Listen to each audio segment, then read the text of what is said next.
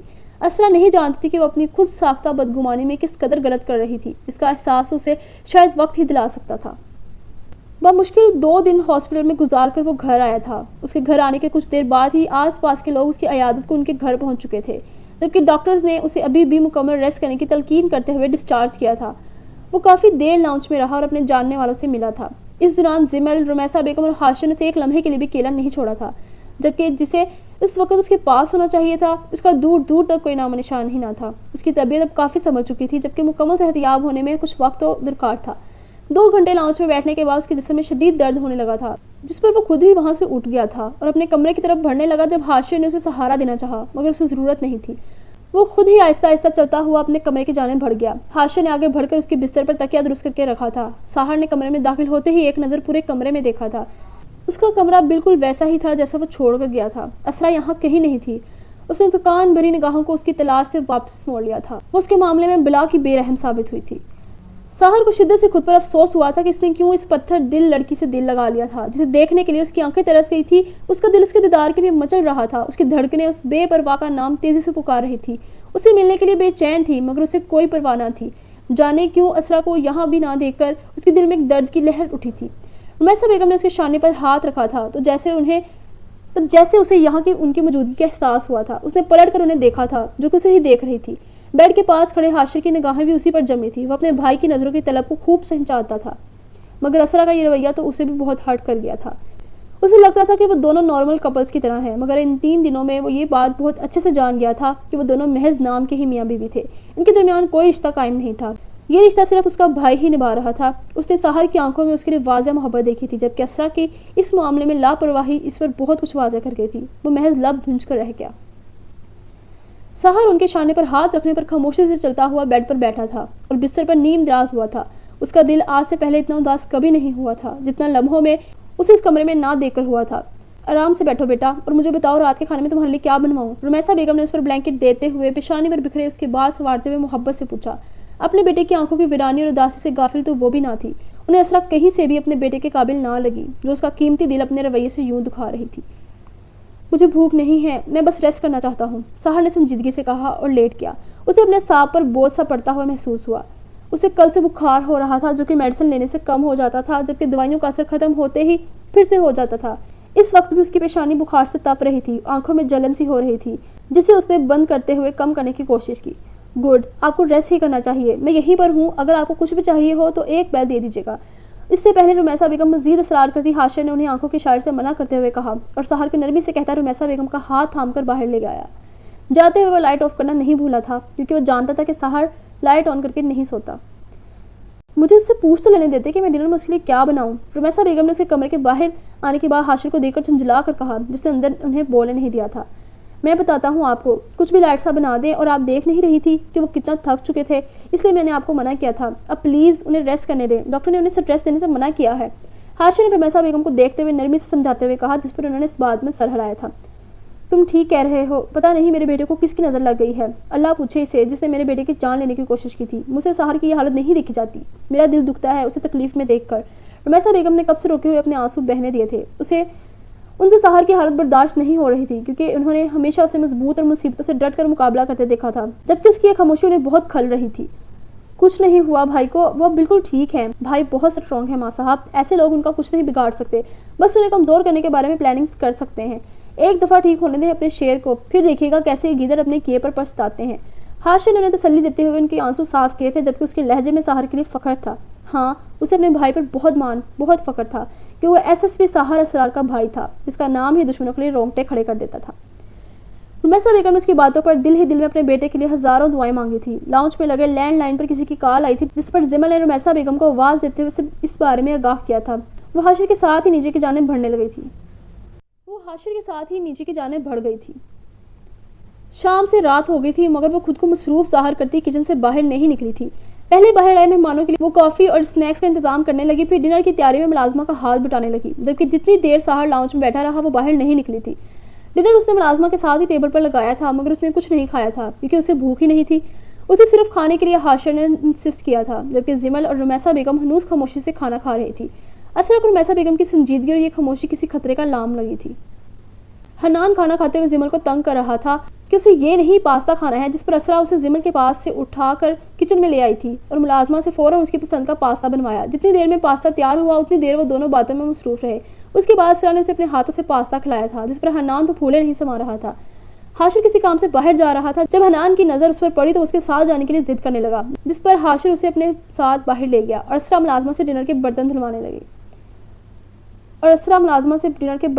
لگی. کچھ دیر بعد وہ رمیسا بیگم اور زمل کے لیے چائے بنا رہی تھی، جب ملازمہ نے آ کر اسے رمیسا بیگم کا پیغام دیا کہ وہ اسے اپنے کمرے میں بلا رہی ہیں. اسرا اس بات میں سر ہلاتی ملازموں کو چائے دینے کا کہتی، چیئر پر پڑا اپنا دوپٹہ اٹھا کر اوڑھتی، اپنے سویٹر کی فولڈ کے بازو نیچے کرتی باہر کی جانب بڑھی تھی.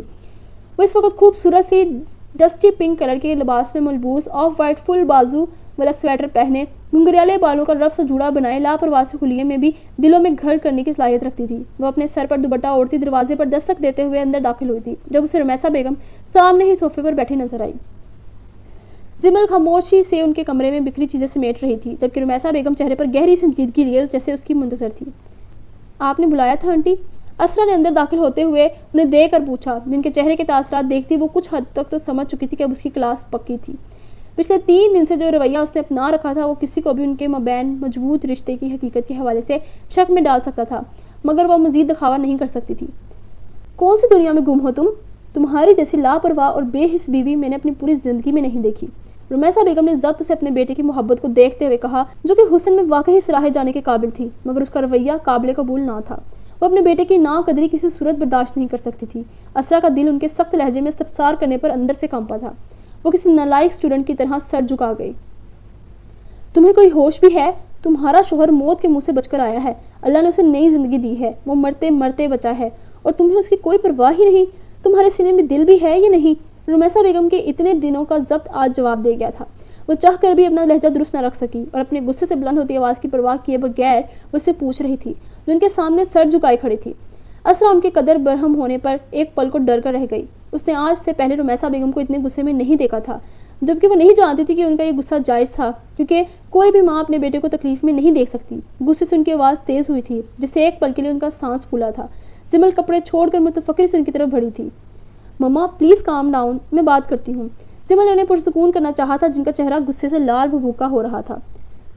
چھوڑو مجھے، کچھ نہیں ہوا. رمیسا بیگم نے اپنا ہاتھ زمل سے چھڑواتے ہوئے ہنوز غصے سے کہا. اسے ذرا احساس نہیں ہے اپنی ذمہ داریوں کا. وہ تمہارا شوہر ہے، کوئی غیر نہیں جسے تم یوں نظر انداز کرتی ہو. میرے بیٹے کو تم نے سمجھ کیا رکھا ہے؟ اسے لڑکیوں کی کوئی کمی نہیں تھی.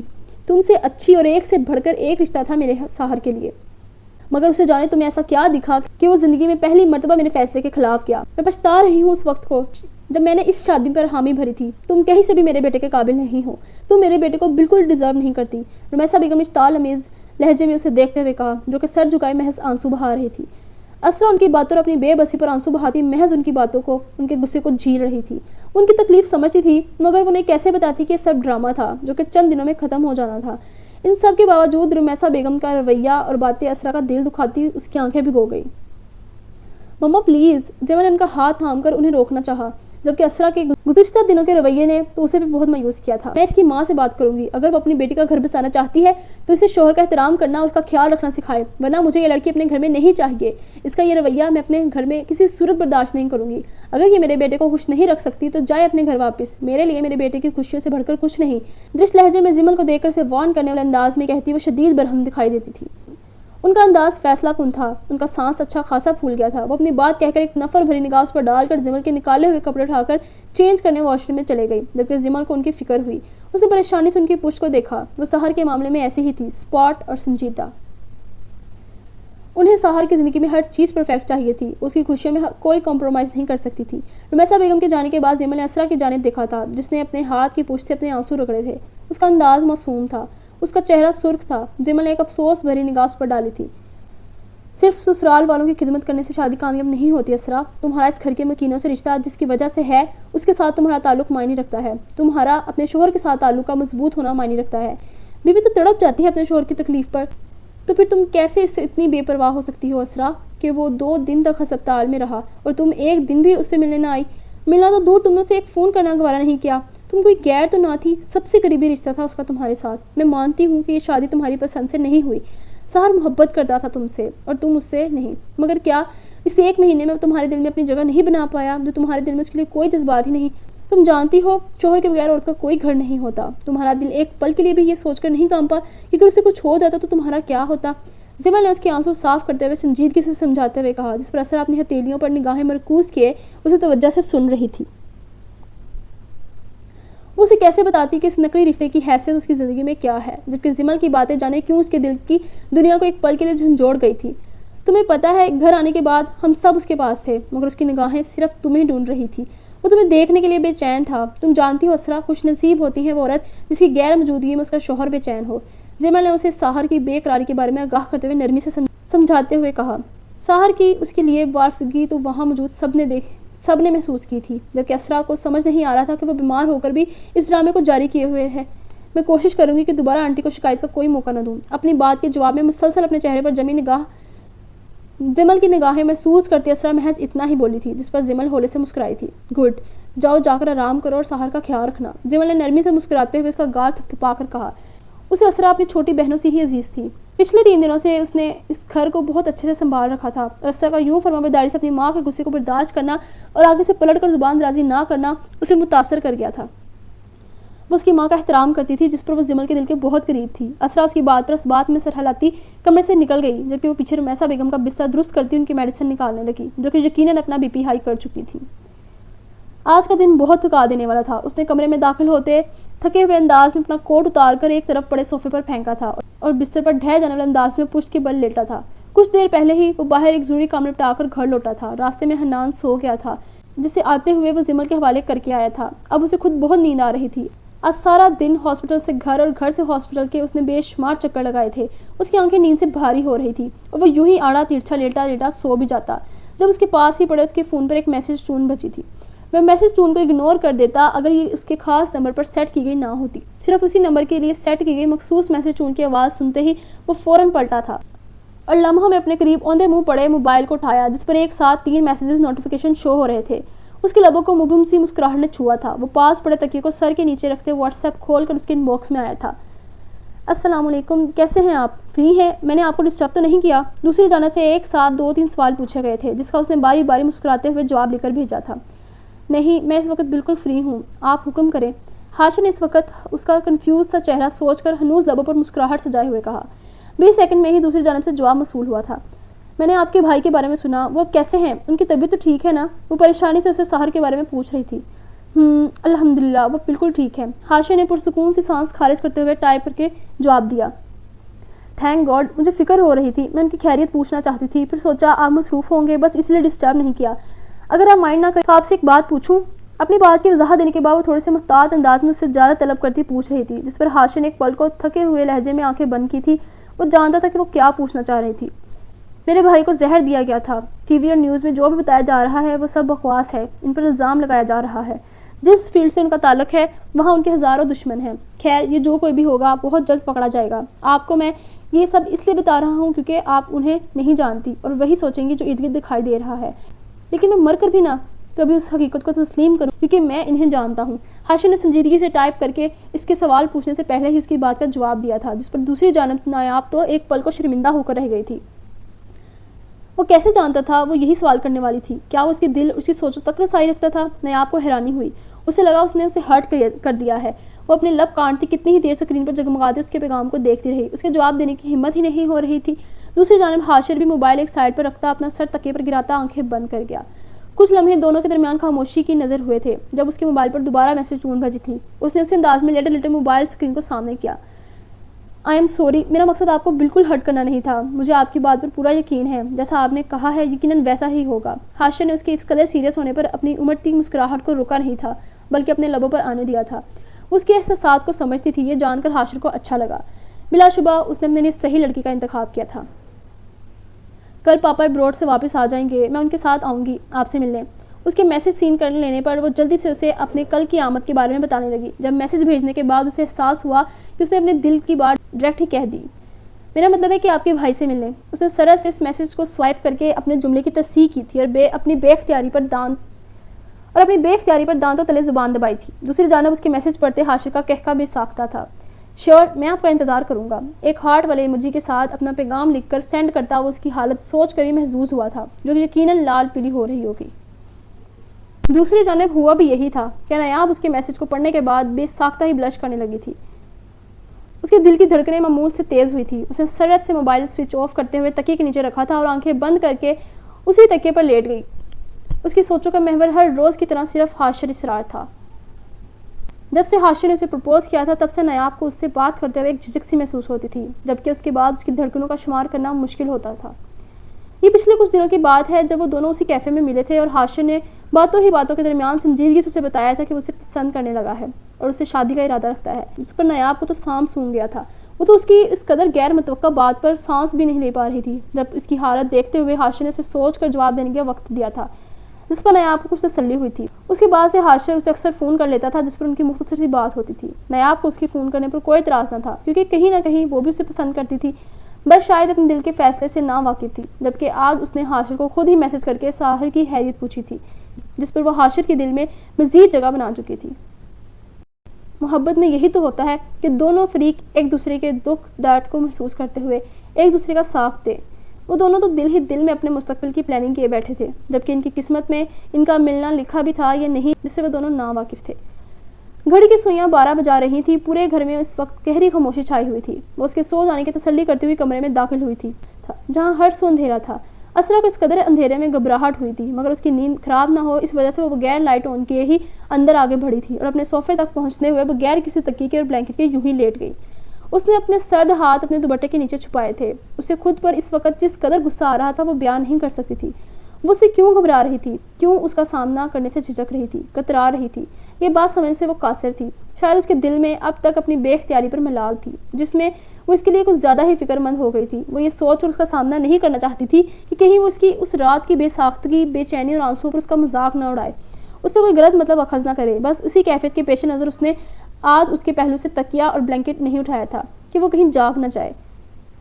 دوسرا رمیسا بیگم نے اس کی وجہ سے اسے اتنی باتیں سنائی تھی جس کا دکھ تو اسے بہت ہوا تھا مگر وہ انہیں کچھ کہہ نہیں سکتی تھی. وہ اپنی آنکھوں پر ہاتھ رکھ کر لیٹی یہی سب سوچ رہی تھی جب اسے اپنے سرد پاؤں پر کسی کے تپتے ہوئے گرم ہاتھوں کا لمس محسوس ہوا. اسرا نے تڑپ کر پاؤں پیچھے کرنے چاہے جب اس نے اس کے دونوں پاؤں مضبوطی سے تھام کر صوفے سے نیچے کیے تھے اور اس جگہ پر خود بیٹھا تھا. اسرا نے سرس سے اپنا ہاتھ ہٹا کر اس کی جرت پر اسے دیکھا تھا. وہ بالکل اس کے ساتھ ہی جڑ کر بیٹھا تھا اور اسرا صوفے پر نیم دراز سی تھی. وہ ایک لمحے کی دیر کیے بغیر تندی سے اٹھ کر بیٹھی تھی اور اسے کچھ فاصلے پر ہوئی جس کی سنجیدگی بھری سنہری آنکھیں اسی پر جمی ہوئی تھی جبکہ اس کی نگاہیں سپاٹ تھی. آپ کو تمیز نہیں ہے؟ یہ کیا طریقہ ہے کسی کی نیند خراب کرنے کا؟ اسرا نے اس کی جانب دیکھتے ہوئے ناگواری سے پوچھا جبکہ اس نے اپنی آواز آہستہ ہی رکھی تھی کہ کہیں کوئی سن نہ لے. کمرے میں سائڈ ٹیبل پر پڑے لیمپ کی روشنی نے اس کمرے میں پھیلے اندھیرے کو ختم کر دیا تھا اور ان کے چہروں کو منور کیا تھا. اسرا اپنے خیالوں میں اس قدر گم تھی کہ اسے اس کے لائٹ آن کرنے کا احساس ہی نہ ہوا. ساحر اس کی جھنجھلاہٹ بھرے لہجے پر کچھ نہ بولا تھا، بس خاموشی سے چند ساتھ اسے دیکھتا رہا. یہاں تک کہ گھڑی کی ٹک ٹک کی آواز کمرے میں چھائی اس خاموشی میں تیزی سے سننے لگی۔ اپنے چہرے پر جمی اس کی نگاہیں محسوس کرتی اسرا نے اپنی مٹھیاں بھونچی تھی۔ اسے یوں اس کا خود کو دیکھنا بہت برا لگا تھا۔ میری جگہ سے اٹھیں، مجھے سونا ہے۔ اس کی نظروں سے خائف ہوتی وہ چہرہ دوسری جانب موڑ کر بولی تھی، جبکہ اس کی آنکھوں میں دیکھنا تو جیسے بڑے حوصلے کی بات تھی۔ تمہیں دیکھ کر لگتا نہیں ہے کہ تم اس قدر سخت دل کی مالک ہوگی۔ اس کے بے رحم انداز پر وہ بے یقینی سے بولا تھا، جبکہ نگاہیں ہنوز اس پر ٹکی ہوئی تھی، جسے 3 دن اپنے آس پاس نہ دیکھنے پر اسے لگ رہا تھا کہ اس کا کچھ بہت قیمتی اس سے کھو گیا ہو۔ اس کی نگاہیں بے ساختہ ہی اسرا عالم کے ایک ایک نقش کو چھو رہی تھی۔ وہ اس کمرے میں آنے کے بعد ایک پل سکون سے نہیں رہا تھا۔ اسے اس کا انتظار تھا جو کہ اب تمام ہوا تھا۔ اس کی دید کی پیاس اب بجھی تھی۔ ہاں، میں ہوں سخت دل، کم از کم میں نشہ تو نہیں کرتی، دوسروں کا حق تو نہیں مارتی، کسی کو دھوکہ تو نہیں دیتی، کسی کو بلیک میل تو نہیں کرتی، رشوت تو نہیں لیتی، اپنی پوزیشن کا ناجائز فائدہ تو نہیں اٹھاتی، جھوٹ تو نہیں بولتی، دکھاوا تو نہیں کرتی۔ میں جو ہوں وہ ہوں۔ آپ کی طرح دوگلا پن نہیں ہے مجھ میں، جو اپنے گھر والوں کے سامنے آئیڈیل بیٹا بننے کا ڈرامہ کرتا ہے اور دوسری طرف ایسے کاموں میں ملوث ہے۔ اسرا نے درست لہجے میں ایک ایک لفظ اس کی نگاہوں میں دے کر از حد غصے سے چبا چبا کر کہا تھا۔ اس کا بس چلتا تو وہ سب کو اس کی حقیقت بتاتی، جو جانے کیوں سب کچھ کر کے بھی سب کی نظروں میں معصوم تھا۔ اس نے بغیر کسی لحاظ کے اسے ایک ایک چیز گنواتے ہوئے تانا دیا تھا۔ اس کی وجہ سے آج وہ کس قدر ذلیل ہوئی تھی، اور وہ پھر سب کی آنکھوں کا تارا بنا ہر کسی کے دلوں پر حکمرانی کر رہا تھا۔ اس کا ایک ایک لفظ اور یہ بدگمان لہجہ سیدھا سحر اسرار کے دل میں کسی تیر کی طرح پیوست ہوا تھا۔ اس کے الفاظ زہر خندراک میں لپٹے ہوئے تھے، جو اس کے دل پر گہرے اثر انداز ہوئے تھے۔ اسرا کی اس قدر بدگمانی نے اس کے رگوں پہ میں اضطراب پیدا کر دیا تھا۔ سحر کی پیشانی کی رگیں پھولنی تھی۔ تو یعنی تمہیں بھی یہی لگتا ہے کہ میں اس رات ڈرگز لینے کی وجہ سے بے ہوش ہوا تھا؟ سحر نے اپنے غصے کو قابو کرتے ہوئے جانے کس امید کے تحت اس کی ناگواری سے بھری بادامی آنکھوں میں دیکھ کر پوچھا تھا، جبکہ اس کا انداز ضبط کیے ہوئے تھا۔ شاید کوئی آس تھی جو اب بھی ٹمٹما رہی تھی۔ کیا مطلب لگتا ہے؟ میں کیا اندھی ہوں جسے نظر نہیں آتا، بہری ہوں جسے سنائی نہیں دیتا، اور کیا میں آپ کی حرکتوں سے واقف نہیں ہوں جو آنکھوں دیکھی اور کانوں سنی باتوں کو جھٹلا دوں؟ ان تمیز لہجے میں کہتی وہ اسے مزید سلگا گئی۔ سحر کو اپنی اطراف سے آنچ اٹھتی ہوئی محسوس ہوئی۔ دل کی حالت یوں تھی جیسے کسی نے مٹھی میں بھونچ کر کھولا ہو۔ اس نے ایک جھٹکے سے اس کی بازو تھام کر اسے اپنے قریب کیا تھا، جس کا خود پر اعتبار دیکھ کر وہ ضبط نہیں کر پا رہا تھا۔ اس کا افلاطونی غصہ آن کی آن میں اٹھ کر آیا تھا، جس نے اس کی آنکھوں کو دہکایا اور رنگت بے تحاشا سرخ کر دی۔ اسرا اس کے انداز پر ایک پل کو سہمی تھی۔ تم اندھی اور بہری ہی ہو۔ میں نے اپنی پوری زندگی میں تم جیسی بے وقوف اور پتھر دل لڑکی نہیں دیکھی۔ یہ میری محبت ہی ہے جس نے اب تک تمہیں مجھ سے بچا رکھا تھا، ورنہ جس قدر بدتمیز اور الزام تم مجھ پر لگا چکی ہو، تمہیں میں ایک پل اپنے کمرے میں تو کیا اپنے گھر میں برداشت نہ کرتا، کبھی مڑ کر دیکھنا پسند نہ کروں۔ اس کے خوبرو نکوش تنے ہوئے تھے، پیشانی پر بال بکھرے ہوئے تھے۔ اس کی سرد اسپاٹ نگاہیں اور لہجے میں موجود قطعی پن اسرا کی ریڑھ کی ہڈی میں سنسناہٹ پیدا کر گیا تھا۔ اس کی پیشانی پر شکنوں کا جال بنا ہوا تھا۔ اس کے غصے سے ڈرتی تھی، جبکہ اپنی ہٹ درمی میں کبھی اس نے اس پر واضح نہیں ہونے دیا تھا۔ اسرا نے اپنے دل کو مضبوط کرتے ہوئے اپنی بازو سے چھڑوانے کی کوشش کی تھی، جبکہ اس کی گرفت ایسی نہیں تھی جو اس کی سعی پر چھوٹ جاتی۔ تم بہت پچھتاؤ گی اسرا، اپنے کہے لفظوں پر، اپنے لہجے پر، اپنی غلط فہمی پر، مگر تب تک بہت دیر ہو چکی ہوگی۔ جس دن حقیقت تم پر کھلے گی نا، اس دن تمہارا ضمیر تمہیں سانس نہیں لینے دے گا۔ سحر اسرار کے برداشت کی ایک لمٹ ہے، اور تم ہر بار یہ لمٹ کراس کرتی ہو۔ یہ میرا ضبط نہیں، میرے دل میں موجود تمہاری محبت ہے جو تمہیں ہمیشہ باقیوں سے ہٹ کر مارجن دیتی آئی، مگر اب نہیں۔ ایک جھٹکے سے اس کی مزاحمت کرنے پر اس کے بازو کو چھوڑتا وہ وہاں سے اٹھا تھا۔ اسرا نے بے یقینی سے اس کی جانب دیکھا تھا، جس کا ایک ایک لفظ اس کے دل کی دنیا میں طوفان برپا کر گیا تھا۔ اس نے نم آنکھیں اٹھا کر اس کی جانب دیکھا تھا، جو کہ تن فن کرتا اسٹڈی روم میں بند ہو گیا۔ اس نے دروازہ زور سے بند کیا تھا، جس کی آواز اس خاموشی میں تاش پیدا کر گئی تھی۔ اسرا کو اس کی گرفت سے اپنی بازو دکھتی ہوئی محسوس ہوئی، جبکہ اس کے الفاظ اور اس کا انداز اسرا کے گرد بے آرامی کا حصار کھینچ گئے۔ اسرا کو اس پر غصہ نہیں آ رہا تھا، بلکہ جانے کیوں اس کے لہجے اور باتوں سے اسے احساس ہو رہا تھا کہ وہ بہت کچھ غلط کر چکی ہے۔ دوسرا جھٹکا تو اسے اس کے منہ سے لفظ محبت سن کر لگا تھا۔ اسے دوبارہ کہا تھا کہ وہ اسے محبت کرتا ہے۔ تو کیا وہ سچ میں اندھی تھی؟ کیا سچ میں ایسا کچھ تھا جو وہ نہیں دیکھ پا رہی تھی؟ اب یہ شخص اس کے ساتھ کون سا کھیل شروع کر رہا تھا؟ وہ تو پہلے ہی اس کانٹریکٹ پر سائن کر کے پچھتا رہی تھی جس نے اسے ذلیل کیا ہوا تھا۔ اس نے اپنی زندگی میں کبھی اتنا جھوٹ نہیں بولا تھا جتنا اسے اس نقلی شادی کو برقرار رکھنے کے لیے بولنا پڑتا تھا۔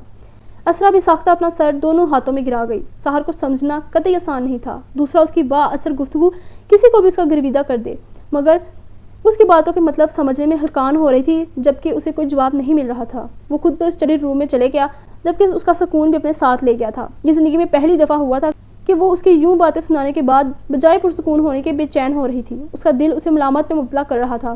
اسے ایک انجانی سے گھبراہٹ نے آ گھیرا تھا، جسے وہ بہت کچھ غلط کر چکی ہو، مگر کیا؟ یہ سمجھنے سے وہ قاصر تھی۔ باہر رات قطرہ قطرہ ہوتی ڈھل رہی تھی، جبکہ اس کمرے میں موجود وہ دونوں وجود اپنی اپنی جگہ بے چین تھے۔ نیند تو آج کی رات دونوں کے مقدر میں نہ تھی۔